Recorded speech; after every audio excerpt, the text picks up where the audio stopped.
Baik, kita mulai saja ya untuk pembahasan materinya. Sebelumnya perkenalkan, nama saya Anggara Putra Meldiantono. Saya dari program Cyber Security. Di sini saya akan menjelaskan mengenai webinar kita yang berjudul Beyond Firewalls, Soft Skill untuk memenangkan pertarungan di dunia cyber security. Untuk agenda presentasi, eh, berikut adalah runtutan materi yang akan kita bahas. Yang pertama ini pendahuluan, kedua pentingnya soft skill di dunia cyber security, ketiga daftar soft skill yang dibutuhkan, keempat studi kasus implementasi soft skill, kelima kesimpulan dan teknik. Yang pertama ini pendahuluan. Jadi di sini tantangan keamanan cyber modern. Yang pertama, dunia cyber security saat ini menghadapi ancaman yang semakin kompleks, seperti serangan ransomware, phishing, dan kebocoran data. Penanganan insiden keamanan seringkali membutuhkan kolaborasi lintas tim, baik dari sisi teknis maupun manajerial. Pentingnya kolaborasi tim. Serangan cyber biasanya tidak dapat diatasi oleh satu individu saja. Dibutuhkan kerjasama yang efektif antara analis, keamanan, pengembangan, dan manajemen untuk merancang solusi. Kemampuan bekerja dalam tim memastikan alur komunikasi yang lancar untuk merespon ancaman secara efisiensi. Yang ketiga ini keterampilan komunikasi yang kuat. Profesional cybersecurity perlu menjelaskan risiko teknik pada pihak non-teknis, seperti pemimpin perusahaan atau klien, untuk membantu pengambilan keputusan. Dalam presentasi ini dan laporan yang jelas mempengaruhi kepercayaan dan kesadaran keamanan di organisasi. Jadi tantangan keamanan cyber modern ini ada beberapa tantangan ya. Yang kayak di sini dijelaskan bahwa dunia cyber security saat ini sering sekali menghadapi serangan ransomware, baik phishing dan bocoran data. Untuk penanganannya sendiri uh, membutuhkan kolaborasi baik lintas tim atau tim kita sendiri. Itu. Cyber security lebih dari teknologi. Kenapa bisa dibilang cyber security lebih dari teknologi? Jadi cyber security ini bukan hanya tentang alat dan teknologi yang canggih, tetapi juga tentang manusia yang mengoperasikannya. Sebagus apapun perangkat keamanan, efektivitasnya tetap bergantung pada kemampuan, kesadaran, dan keputusan individu di baliknya. Ancaman cyber security ini sering memanfaatkan kelemahan manusia, seperti kesalahan konfigurasi, kurangnya pelatihan, atau kelalaian dalam mengikuti protokol keamanan. Oleh karena itu, pendekatan keamanan yang komprehensif harus mencakup penguatan soft skills, seperti komunikasi, pengambilan keputusan, dan kerjasama tim, yang memungkinkan organisasi merespon ancaman dengan lebih strategis dan efektif. Jadi, kunci keamanan dari cyber security ini ialah dari komunikasi, pengambilan keputusan, dan kerjasama tim yang baik. Ketika tiga hal itu dilakukan dengan sangat baik, maka untuk proses kerentanan kebocoran data segala macam itu akan teratasi dengan mudah ketika semuanya terjalin dengan baik. Seperti itu. Untuk definisi soft skill di sini dijelaskan, soft skill adalah kemampuan non-teknis yang mencakup aspek interpersonal, komunikasi, dan manajemen diri yang berperan penting dalam mendukung kolaborasi dalam tim. Kemampuan ini meliputi cara seseorang berinteraksi dengan orang lain, menyampaikan ide secara efektif, mengelola emosi, serta beradaptasi dengan berbagai situasi kerja. Dalam konteks cybersecurity, soft skill ini membantu menciptakan koordinasi yang baik antar anggota tim, memperkuat komunikasi dengan pihak non-teknis, memastikan pengambilan keputusan yang tepat dalam situasi kritis. Soft skill juga mampu menjadi pelengkap penting bagi kompetensi teknis untuk menghadapi tantangan keamanan secara untuk definisi soft skill ini sudah pernah kita bahas di webinar sebelumnya. Kebetulan saya sudah membahas ini lebih jelas dan detail di webinar sebelumnya. Mengapa sih soft skill ini begitu penting perannya di dunia cybersecurity? Karena uh, kemampuan soft skill ini bukan hanya kemampuan teknis yang mencakup interpersonal, komunikasi, dan manajemen diri. Jadi kemampuan soft skill ini didukung juga dengan kolaborasi tim yang baik. Gimana kita cara mengelola emosi, cara beradaptasi ketika kerja, dan cara komunikasi. Itu menjadi satu hal kunci dalam cybersecurity. Bukan hanya mengenai coding, source code, dan lain-lain. Di sini dijelaskan bahwa pentingnya soft skill di dunia cybersecurity.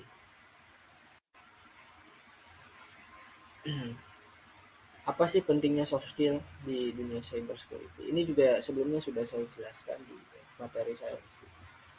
Jadi soft skill ini memegang peranan penting dalam dunia cybersecurity karena serangan cyber tidak hanya menuntut solusi teknis, tetapi juga pendekatan yang melibatkan koordinasi dan komunikasi. Ketika komunikasi dan koordinasi itu sangat buruk, maka kemungkinan kerentanan data itu akan bocor dengan cepat.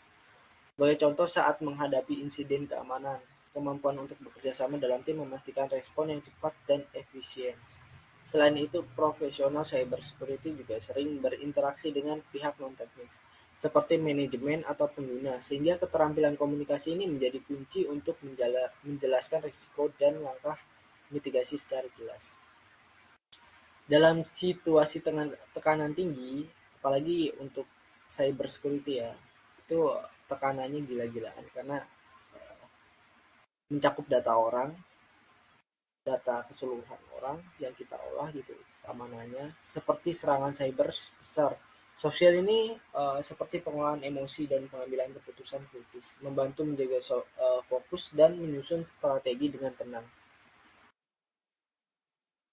Jadi ketika kita contohnya diserang oleh hacker atau apapun itu, kita nih harus dapat mengambil keputusan dengan cepat dan tepat serta efisien.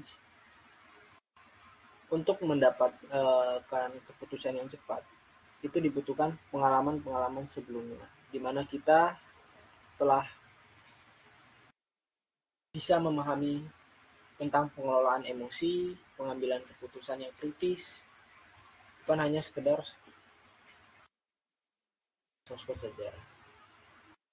Apa sih soft skill utama yang diperlukan? Berikut adalah beberapa soft skill yang diperlukan. Komunikasi efektif, penyelesaian konflik, kepemimpinan, kerja tim, adaptasi, dan komunikasi efektif.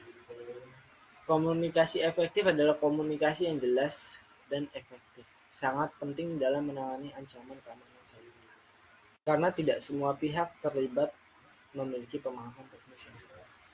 Profesional cyber security harus mampu menjembatani kesenjangan antara istilah teknis dan pemahaman awam, terutama saat menjelaskan resiko pada klien atau manajemen non-teknis.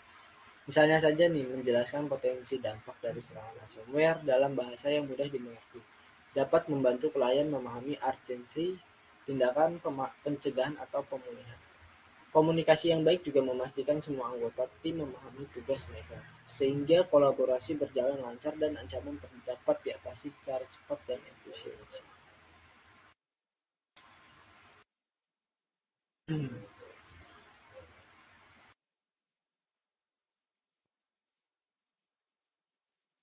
Kita lanjut ke slide berikutnya. Di sini menjelaskan penyelesaian konflik.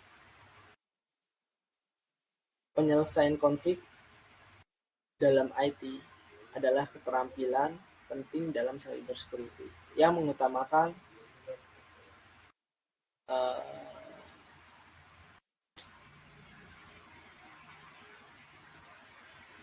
solusi untuk mencakup atau menyelesaikan problem tersebut. Setiap tim memiliki cara dia sendiri untuk menyelesaikan konflik atau problemnya di tim tersebut. Namun, perbedaan perspektif ini seringkali menjadi penyebab konflik. Misalnya ketika tim IT ingin mengimplementasikan langkah keamanan yang ketat, sementara manajemen ini khawatir. langkah tersebut akan mengganggu produktivitas bisnis. Dalam situasi ini, kemampuan untuk mendengarkan, memahami sudut pandang masing-masing, dan mencari solusi seimbang sangat diperlukan. Di sini dijelaskan contohnya, tim IT dapat menjelaskan manfaat jangka panjang dari penguatan keamanan dengan bahasa bisnis yang lebih relevan bagi manajemen. Jadi untuk seorang IT sendiri ini bukan dituntut hanya memahami mengenai codingan, bahasa, pemrograman, dan lain-lain. Tapi tim IT ini juga dituntut untuk mampu menjelaskan bahasa yang sederhana, yang mana bahasa pemrograman itu, bahasa-bahasa istilah itu jangan digunakan ketika menjelaskan dengan orang yang awam. Makanya kita harus bisa menyesuaikan antara bahasa yang kita gunakan dalam saat pemrograman dan bahasa komunikasi yang akan menjelaskan apa isi dari bahasa pemrograman tersebut. Ketika penyelesaian konflik ini komunikasinya terjalan dengan baik, tidak ada kesalahpahaman, maka itu akan memudahkan dalam proses penyelesaian konflik tersebut.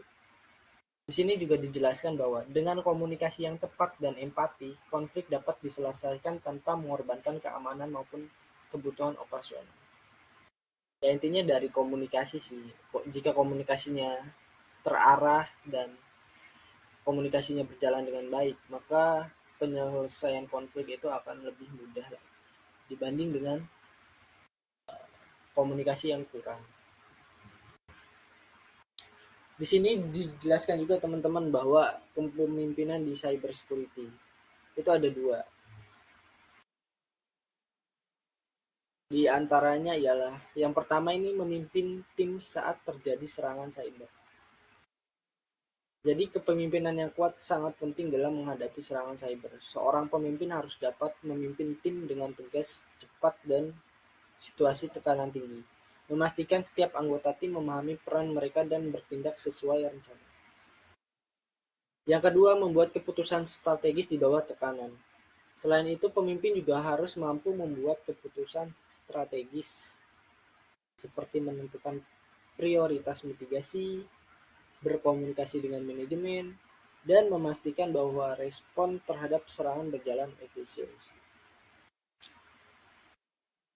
Untuk dua hal ini merupakan contoh sederhana pemimpin di bidang cyber security.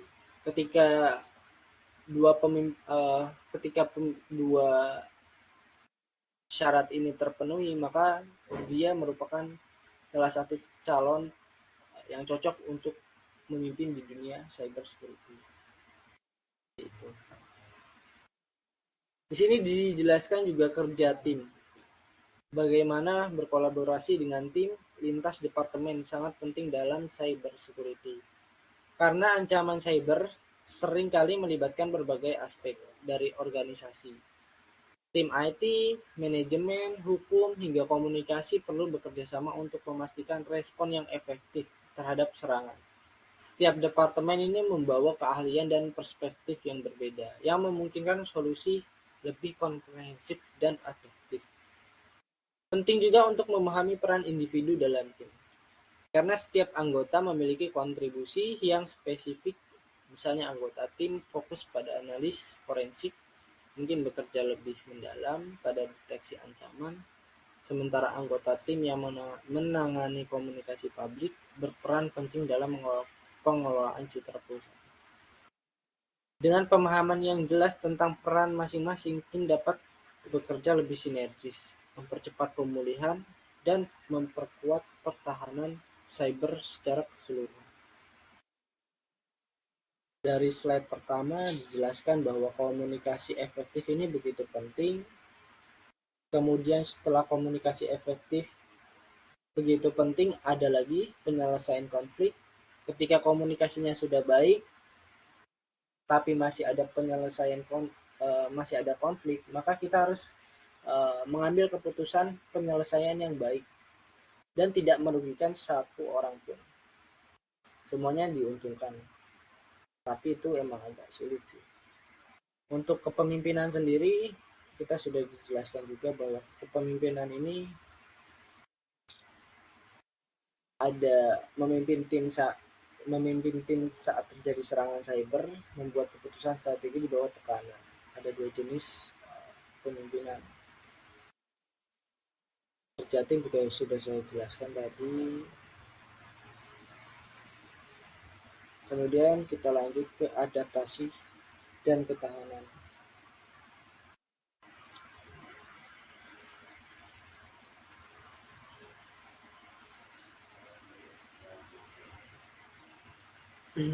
Sebelum ke slide selanjutnya, sampai sini ada yang mau ditanyakan nggak mengenai apa yang sudah saya jelaskan?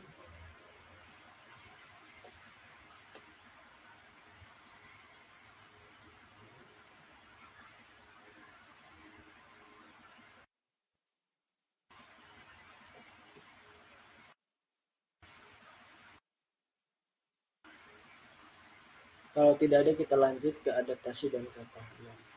Yang pertama, beradaptasi dengan teknologi baru. Di dunia cyber security ini, kemampuan untuk beradaptasi dengan teknologi baru adalah hal yang krusial.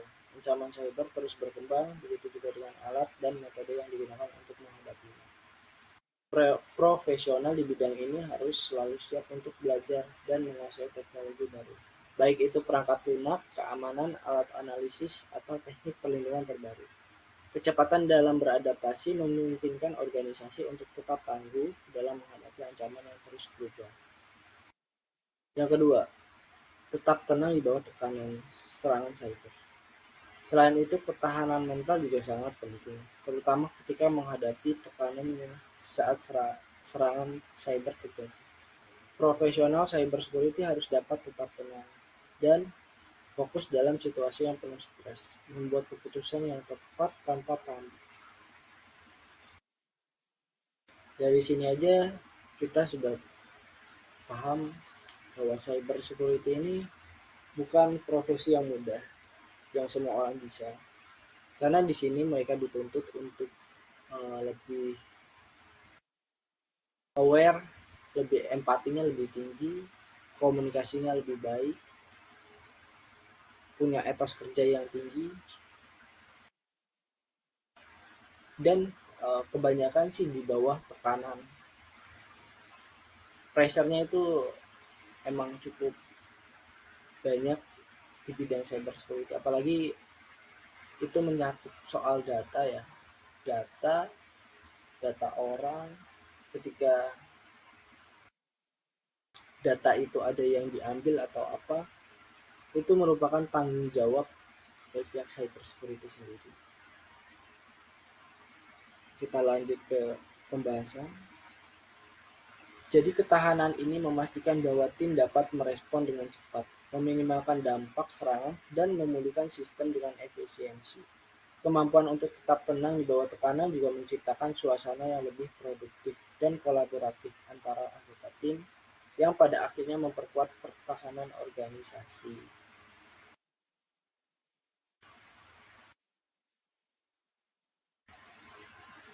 Sebelum ke studi kasus, eh, saya mau menjelaskan sedikit mengenai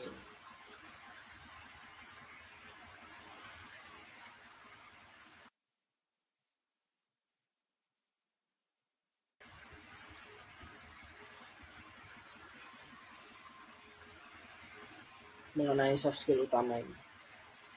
Di sini dijelaskan komunikasi efektif, penyelesaian konflik, kepemimpinan, kerja tim, adaptasi, dan ketahanan. Kalau salah satu aja syarat tidak terpenuhi, maka kalian nggak cocok untuk menjadi seseorang cyber security. Satu saja, kayak misalnya ya, komunikasi efektif. Kalian nih punya jiwa kepemimpinan, punya penyelesaian konflik, punya kerja tim, punya adaptasi dan ketahanan. Tapi kalian nggak punya nih komunikasi efektif. Maka itu akan sulit untuk bekerja sama dengan tim. Kalian pasti akan miskomunikasi terus. Dari awal kalian mulai masuk dan terjun ke dunia cyber security itu nggak akan bertahan lama. Begitupun misal kerja tim ini dihilangkan. Kalian punya komunikasi yang baik, penyelesaian konflik, kepemimpinan, adaptasi, dan ketahanan. Tapi kalian kerja dalam timnya nih kurang gitu. Itu juga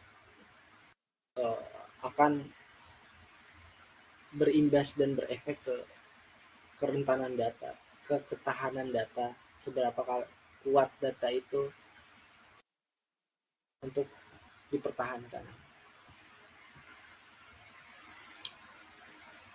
Setelah kalian memiliki 5 hal itu,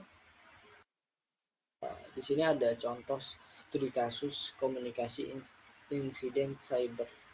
Dalam studi kasus ini, sebuah ancaman cyber terdeteksi oleh tim keamanan yang segera merespon dengan mengisolasi sistem yang terinfeksi dan melakukan analisis forensik untuk menentukan sumber serangan. Selanjutnya, tim berkomunikasi secara jelas dan cepat dengan manajemen untuk memberikan laporan mengenai dampak potensial dan langkah-langkah yang diambil. Memastikan keputusan yang cepat dan tindakan mitigasi yang efektif dapat diimplementasikan untuk mengurangi kerugian dan mencegah serangan lebih lanjut. Di sini dijelaskan ya, kayak dari yang tadi saya jelaskan 5 itu, di sini ada semua. Dari kerja tim ada di sini. Terus dia juga langsung melakukan komunikasi juga dilakukan di sini, dijelaskan. Terus langkah-langkahnya juga uh, apa sih yang harus diambil keputusannya, itu juga keputusan cepat juga sangat diperlukan dalam cyber security. Kalau semisal front end, back end, terus full stack, UI UX dan lainnya, mereka juga memiliki dituntut untuk memiliki komunikasi yang baik. Tapi mereka nggak dituntut untuk kerja cepat, nggak kayak cyber security. Ketika ada serangan, maka mereka harus bisa memanfaatkan waktu semaksimal mungkin, karena dari telat 0,1 detik aja itu data udah bisa dicuri, udah bisa diambil oleh pihak yang nggak berwenang. Kita lanjut ke studi kasus yang kedua, kepemimpinan di situasi krisis. Dalam sebuah insiden besar yang melibatkan serangan ransomware, seorang Chief Information Security Officer (CISO) berhasil memimpin timnya dengan tenang dan tegas, mengkoordinasikan langkah-langkah pemulihan, dan berkomunikasi secara efektif dengan manajemen untuk memastikan kelangsungan operasional perusahaan, yang pada akhirnya berhasil memitigasi kerugian dan memperkuat pertahanan cyber perusahaan. Tidak jauh dari ini, 5 ini, yang mana komunikasi efektif, penyelesaian konflik, kepemimpinan. Kalau di studi kasus kedua lebih ditonjolkan di kepemimpinannya, karena di sini dapat dilihat ya, dalam sebuah insiden besar yang melibatkan serangan ransomware, seorang Chief Information Security Officer berhasil memimpin. Di sini lebih menonjolkan memimpinnya timnya dengan tenang dan tegas.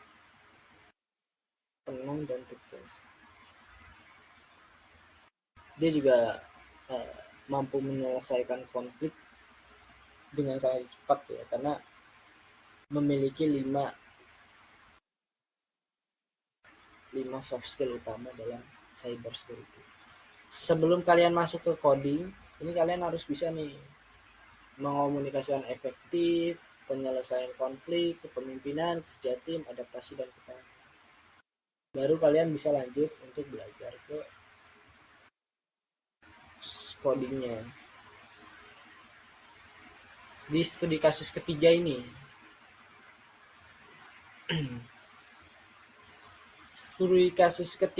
dijelaskan bahwa kerja tim forensik digital.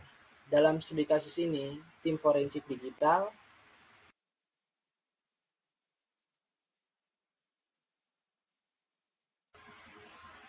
yang terdiri dari ahli analisis data, spesialis keamanan jaringan, dan pengacara bekerja sama untuk mengungkapkan bukti dalam kasus pencurian data perusahaan.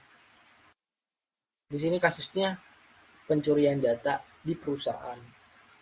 Ada 3 orang uh, yang bekerja sama, yaitu ahli analis data, spesialis keamanan jaringan, dan pengacara. Ini kan beda-beda nih spesialisnya. Mungkin bahasa dan komunikasi mereka yang diutamakan dalam penyelesaian ini, seperti melalui analisis kolaboratif, tim dapat mengidentifikasi jejak digital yang tersembunyi, seperti log aktivitas yang mencurigakan dan metadata yang menunjukkan waktu serta sumber serangan. Setiap anggota tim membawa keahlian khususnya untuk menyaring dan menghubungkan informasi yang berbeda, sehingga mempercepat proses investigasi. Hasil analisis ini kemudian digunakan untuk membangun kasus hukum yang kuat, yang membuktikan pentingnya kerja tim yang efektif dalam menyelesaikan kasus forensik digital dengan presisi dan cepat. Di sini kita tahu nih, ada 3 orang dengan bidangnya masing-masing dan mereka punya keahliannya masing-masing. Kenapa sih mereka bisa menyelesaikan permasalahan ini? Ya karena komunikasi mereka berjalan dengan baik, kerja tim mereka berjalan dengan baik. Terus kepemimpinan dari salah satu mereka ini pasti ada yang memimpin jalannya dalam menyelesaikan problem tersebut.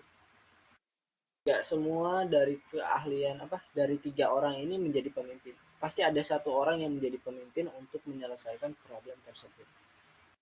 Dari sini kita bisa lihat nih, mereka melakukan analisis kolaboratif tim, terus mengidentifikasi nih jejak digital yang tersembunyi. Terus di sini juga mereka memetakan data yang menunjukkan waktu serta sumber serangan. Jadi setiap anggota ini membawa keahliannya khusus untuk menyaring dan menghubungkan informasi yang berbeda, sehingga mempercepat proses investigasi.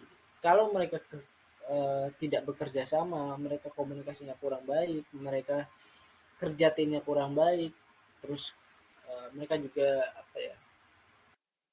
tidak ada sosok yang memimpin, semua yang jadi pemimpin, itu malah memperburuk situasi dan tidak menyelesaikan suatu permasalahan tersebut.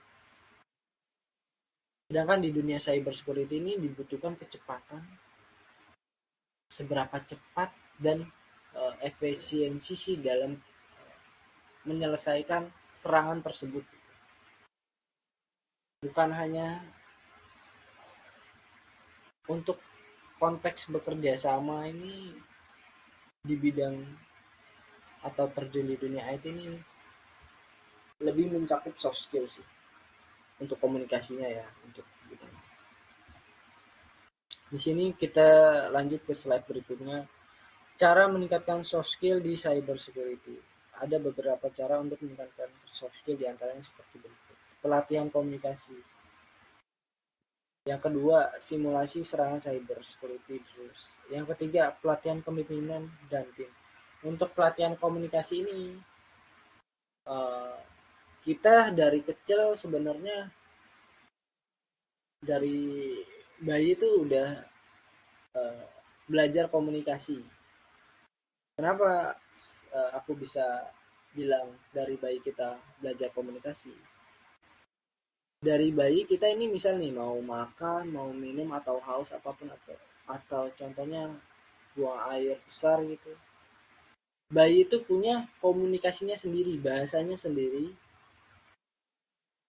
yang mana orang tuh paham, seorang ibu tuh paham apa yang dikomunikasikan oleh si bayi tersebut. Meskipun mereka bahasanya belum terlalu jelas ya, tapi bayi ini mempunyai komunikasi yang mana ibunya paham gitu. Jadi semua orang tuh udah punya keahlian komunikasinya sendiri dari kecil tuh. Namun itu nanti dituntut ketika mereka mulai beranjak dewasa, mereka mulai bersosialisasi, mereka mulai berorganisasi, itu akan meningkatkan komunikasi mereka gitu. Jadi pelatihan komunikasi itu sebenarnya enggak, misal ada course komunikasi itu sebenarnya enggak terlalu ini ya. Yang utama itu lebih ke praktek sih. Kita berkomunikasi dengan teman kita berkomunikasi dengan orang tua, kita berkomunikasi dengan dosen, kita berkomunikasi dengan teman kerja, itu nanti akan membuat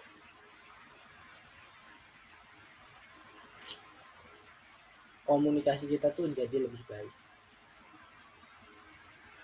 Pelatihan komunikasi ini lebih efektif kalau kita bisa mempraktikannya seperti itu.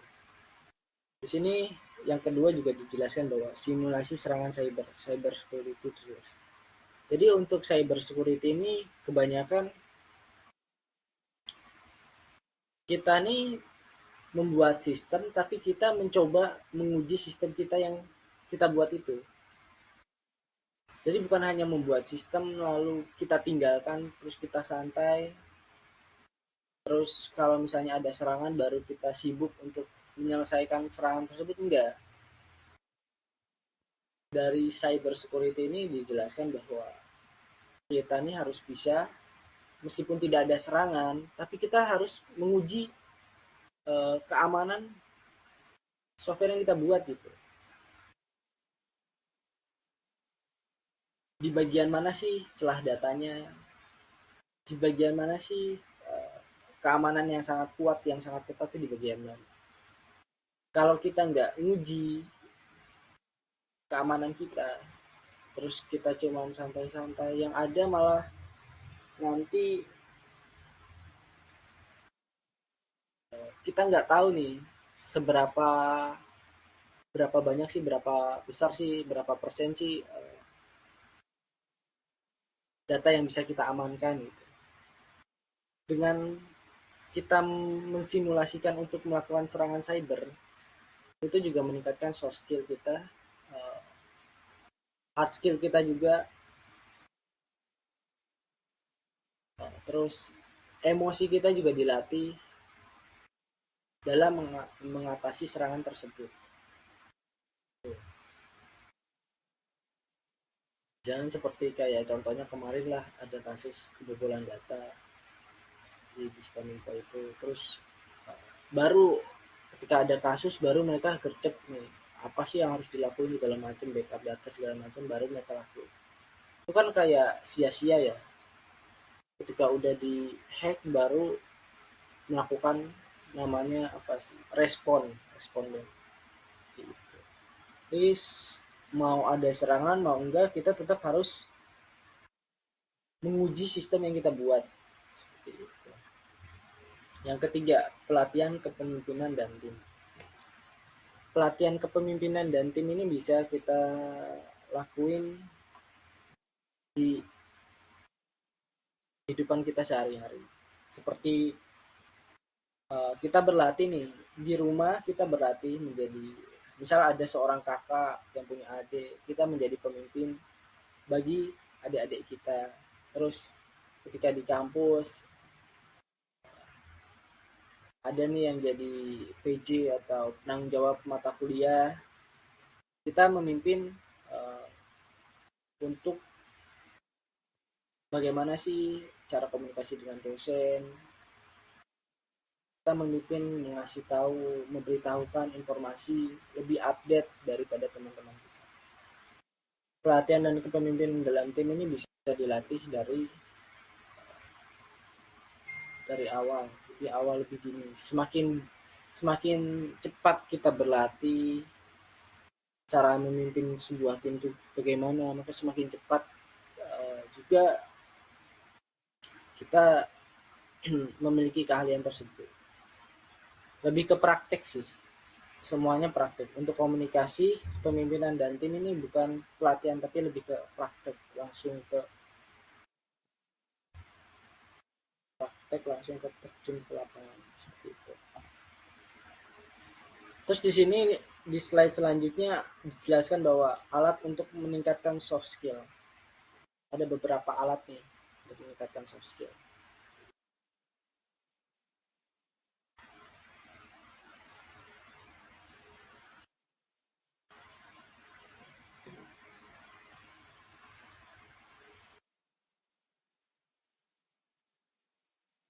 Tools simulation seperti gamification.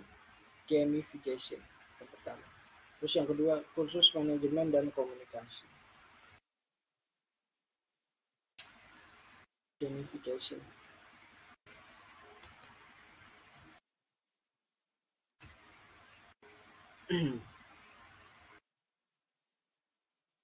Jadi kita dapat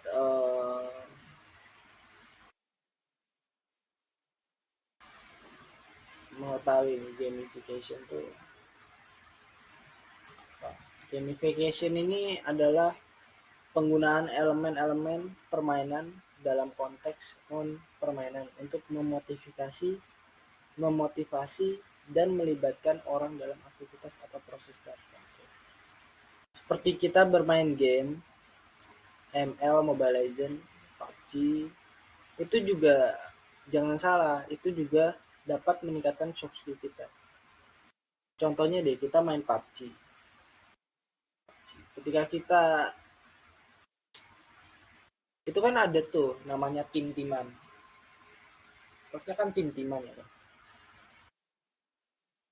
Gimana sih biar uh, kita ini saling bekerja sama. Jadi game PUBG itu bisa disimpulkan bahwa uh, game itu tuh tujuannya untuk berkolaborasi, berkomunikasi juga. Pasti ada pemimpinnya juga yang memimpin jalannya game tersebut kayak ini ke map ini terus kita nanti terjun di mana terus ada musuh cara menghadapi musuh serangan segala macam itu kita berkolaborasi gitu, bekerja sama dalam tim. Mobile Legends juga sama seperti itu. Jadi bukan hanya kayak ngapain sih main game kan gak guna segala macam. Padahal jangan salah itu bisa meningkatkan soft skill kita juga gitu. Untuk kalian gamers yang suka main PUBG terus main Mobile Legends terus main Dota itu juga bisa meningkatkan soft skill kalian. Kalau kursus manajemen dan komunikasi sama kayak yang sebelumnya aku bilang, daripada kalian ikut kursus mending lebih langsung aja ke prakteknya aja. Kayak banyak kok praktek di kehidupan sehari-hari yang kita menggunakan komunikasi gitu. Contoh kecilnya ketika kita berkomunikasi dengan dosen, itu juga kan nggak sembarang bahasa kita gunain gitu.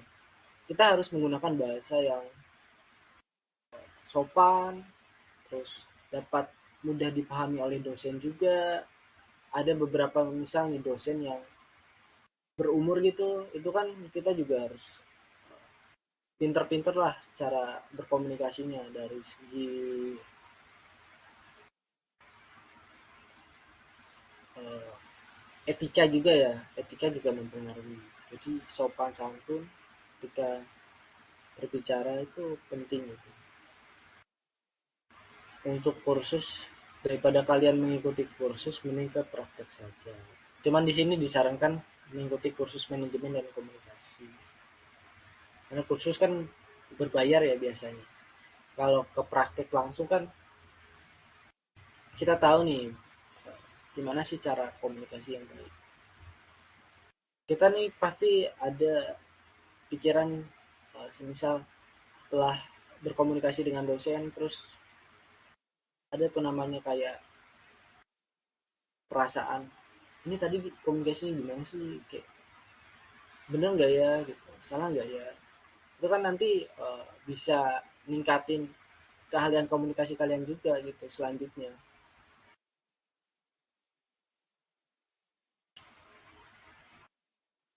seperti itu. Terus lanjut ke dampak positif dalam soft skill. Yang pertama di sini penanganan insiden yang lebih cepat.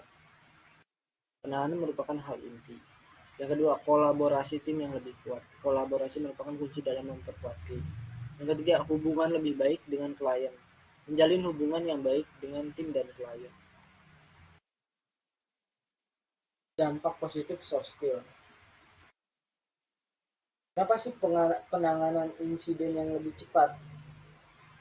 Kenapa enggak yang lain gitu? Karena kita sebagai cyber security, di sini kan temanya cyber security. Bukan UI UX, bukan front end, bukan back end, bukan data analis, bukan di apa? Bukan software engineer juga. Di sini kita dituntut untuk uh, melakukan penanganan insiden yang lebih cepat. Karena prosesnya ini waktu. Ketika ada serangan atau ada kasus apa, kita harus bisa mengambil keputusan yang cepat. Kalau kita telat sedikit aja bahkan itu bisa berimbas sama data-data yang hilang. Ada berapa data yang hilang, berapa persen data yang hilang, yang udah berhasil dicuri. Makanya di sini yang pertama ini melakukan penanganan insiden yang lebih cepat. Terus di sini juga dituntut kolaborasi tim yang lebih kuat.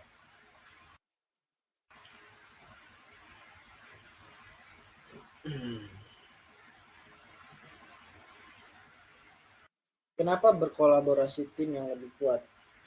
Ya, selain dituntut dengan waktu, kecepatan waktu, di sini juga dituntut untuk berkolaborasi, saling berkolaborasi. Ya sama kayak tadi kasusnya kan ada beberapa orang gitu yang kerja dalam satu proyek itu mengamankan data.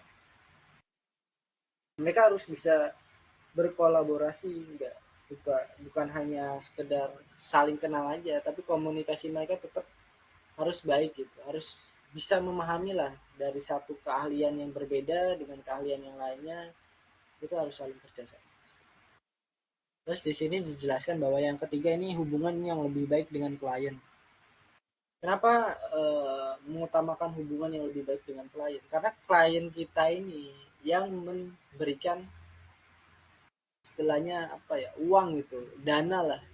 Kalau kita bekerja ya kan, yang kita butuhkan kan dananya itu. Semakin besar dananya, semakin banyak kliennya, maka kan akan mempermudah dalam proses pembiayaan gitu. Dari segi keuangan tuh lebih aman gitu. Makanya tetap sebagai cyber security kita juga harus memiliki hubungan yang lebih baik dengan klien. Bukan hanya dari pemasaran atau apapun itu yang berhubungan dengan klien, tapi cyber security juga tetap harus bisa mempunyai hubungan yang baik dengan klien.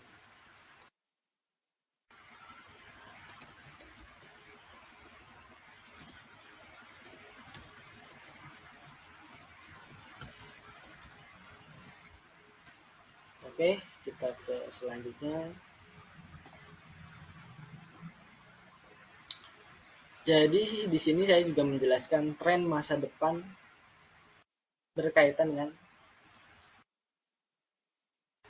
cyber security. Gak jauh-jauh ya dari poin yang aku jelasin sebelumnya. Kita tetap fokus pada hard skill dan soft skill. Kenapa hard skill dan soft skill itu uh, penting? Ya karena kalau kita cuma mempunyai soft skill tapi nggak punya hard skill, itu juga kalian pasti akan tersingkirkan gitu. Kalau kalian cuma punya hard skill tapi nggak punya soft skill, kalian punya keahlian di bidangnya, gitu, kalian pinter dalam ngoding, tapi kalian nggak bisa komunikasi atau sesuai yang tadi aku jelasin, itu juga akan sia-sia. Kalian tetap dituntut untuk mempunyai fokus di kedua ini. Harus seimbang ya. Terus di sini yang kedua dijelaskan AI dan pengaruhnya terhadap kebutuhan soft skill. Kenapa aku bilang AI juga berpengaruh terhadap kebutuhan soft skill? AI ini membantu kita dalam segala bidang ya sekarang itu. Dia ini berguna untuk tools bagaimana sih ketika kita ingin bertanya, kan kita nggak mungkin menanyakan semua itu ke temen ya kan, karena ada beberapa part yang teman juga gak semuanya bisa ngejelasin. Nah, inilah pengaruhnya AI. AI ini membantu kita dalam belajar, membantu kita dalam mengambil keputusan juga. Sebenarnya dia bisa menyarankan, bukan mengambil keputusan. Terus memberi solusi, sama kayak menyarankan sih. Terus memberikan pilihan juga, AI juga mampu. Jadi pengaruh AI ini tetap eh, sangat dibutuhkan di bidang cyber security. Itu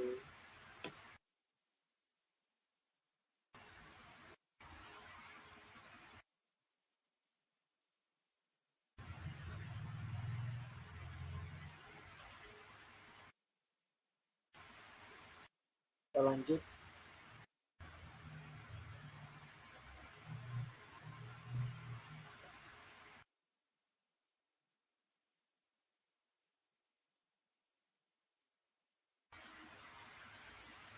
Kesalahan umum di cyber security.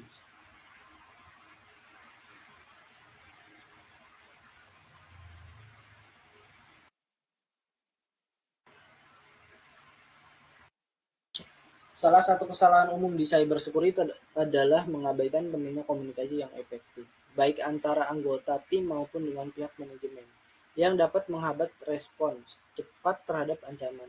Selain itu juga tidak melatih kerja tim yang kuat juga menjadi masalah besar, karena serangan cyber seringkali membutuhkan kolaborasi lintas departemen dan koordinasi yang baik.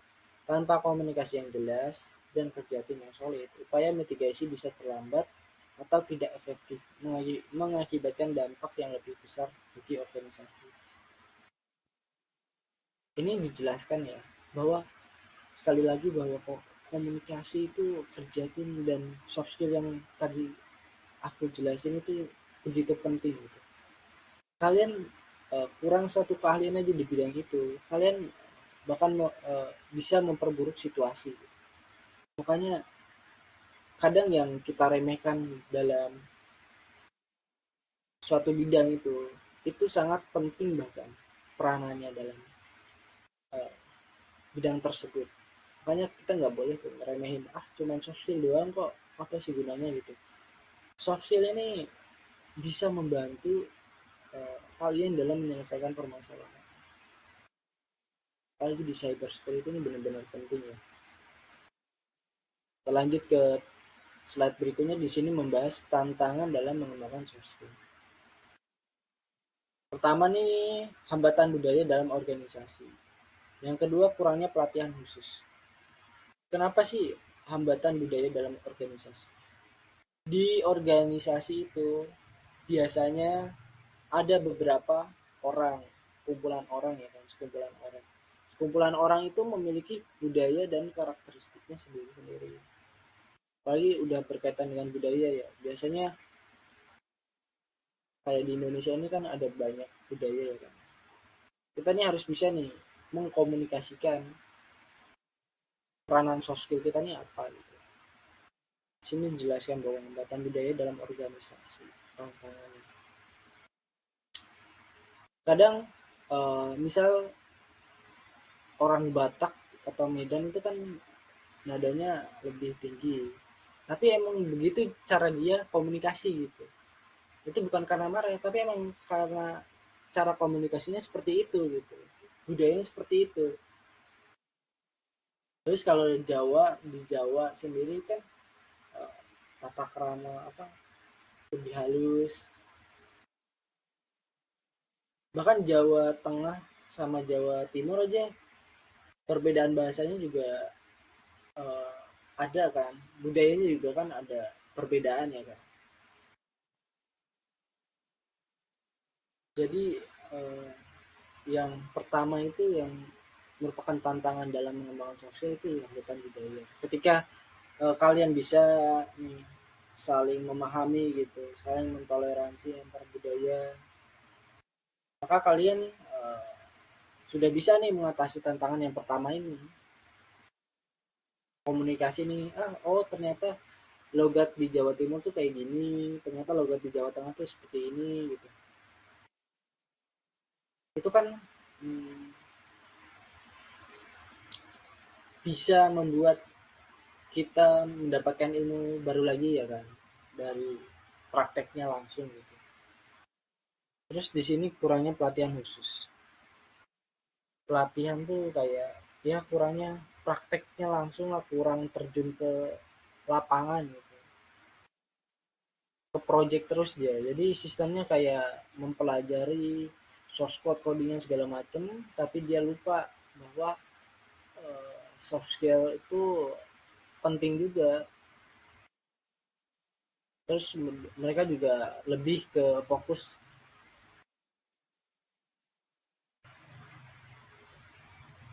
Kalau pelatihan khusus nih lebih ke hard skillnya juga diperlukan sih untuk pelatihan khusus.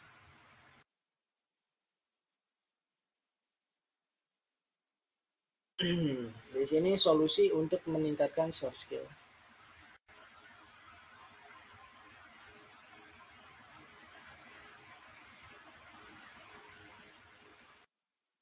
Solusi untuk meningkatkan soft skill. Yang pertama ini memberikan pelatihan khusus pada soft skill. Yang kedua menyediakan mentor di tempat kerja. Ini tantangannya, ini solusinya.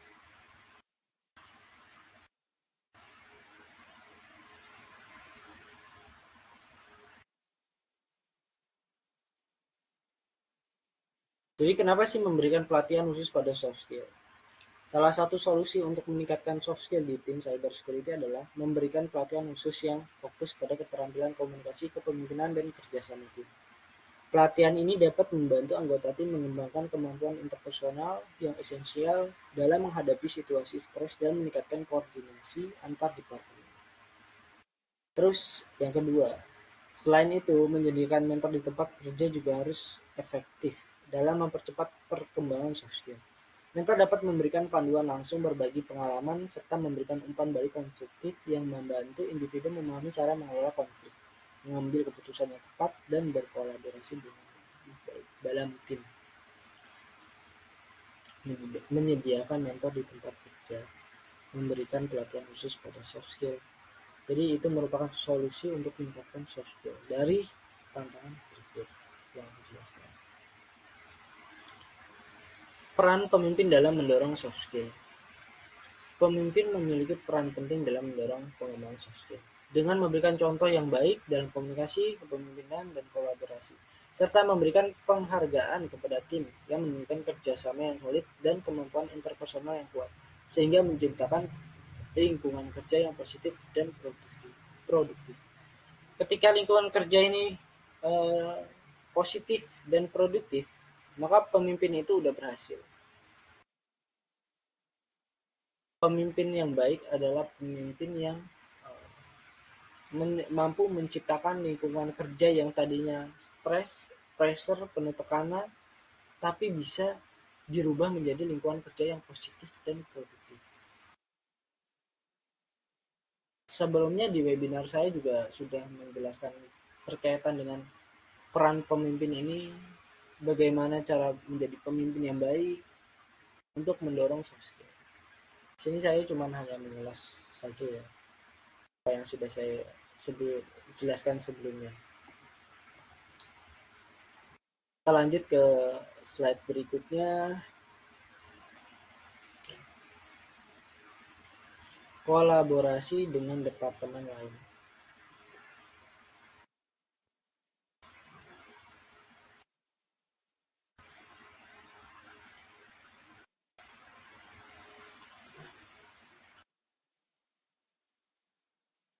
Jadi yang pertama di sini adalah keamanan adalah tanggung jawab bersama. Sebagai contoh, Komunikasi yang efektif antara tim IT dan departemen legal sangat penting untuk memastikan bahwa langkah-langkah keamanan yang diambil mematuhi peraturan hukum dan regulasi yang berlaku, serta untuk menangani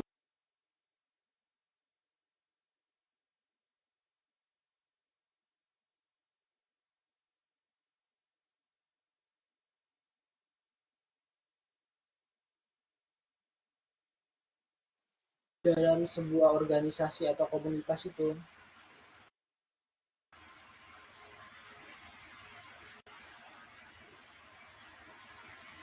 Sorry, PPT saya gitu ya.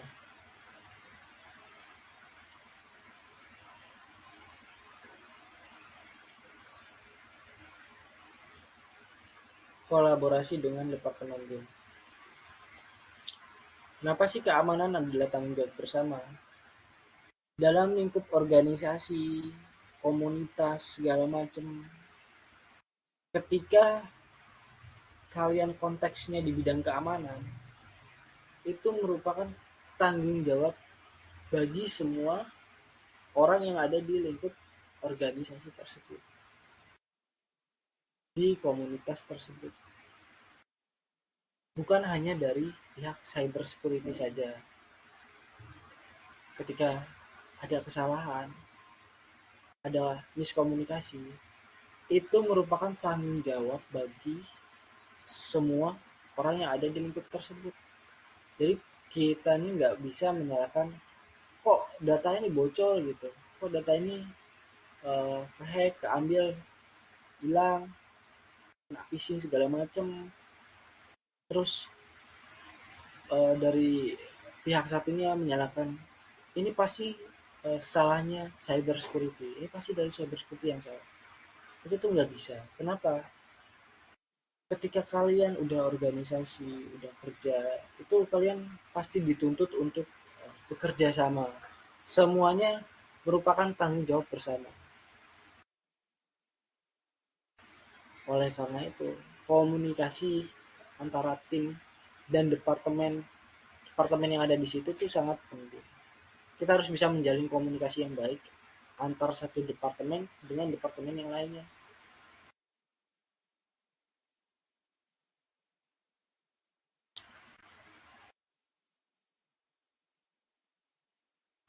Mungkin cukup sekian dari saya.